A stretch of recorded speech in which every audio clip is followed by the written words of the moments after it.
আলুগুলো ভাজতেছি এখন। তারপরে বাকি রান্না দেখাবো, কি রান্না করব, সঙ্গে থাকুন।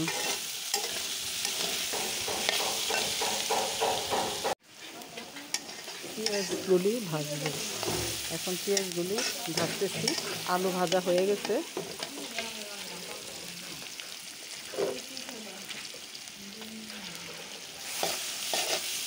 পেঁয়াজগুলো একদম লাল লাল করে ভাজবো।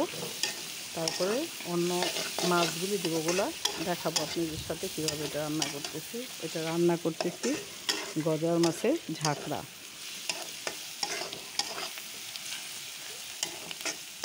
এখন পেঁয়াজগুলি ভাজা হইতেছে।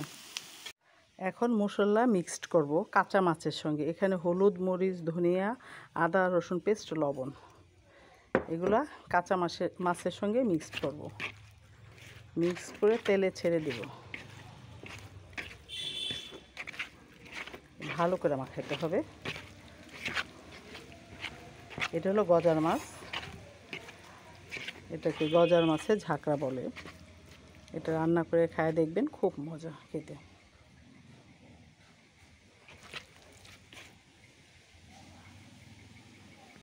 পেঁয়াজটি ভাজতেছি, হয়ে গেছে ভাজা।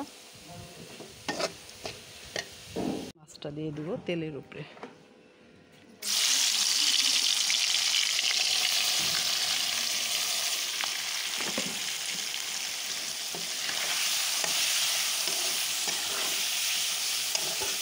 তেলের উপরে মাছটা দিয়ে দিলাম।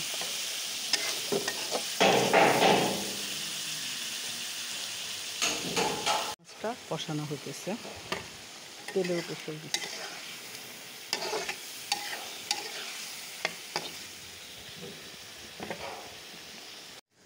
পানি, একটু পানি দিব।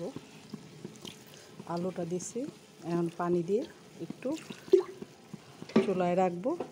তারপর পেঁয়াজ ব্রাউনটা দিয়ে দিব।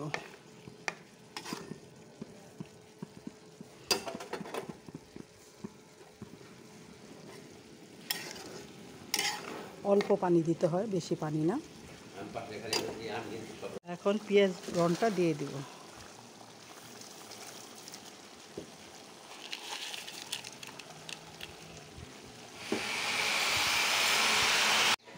জিরা পাউডারটা দিয়ে দিলাম। তরকারিটা ফাইনালি হয়ে গেছে, বেশ লোভনীয় হয়েছে।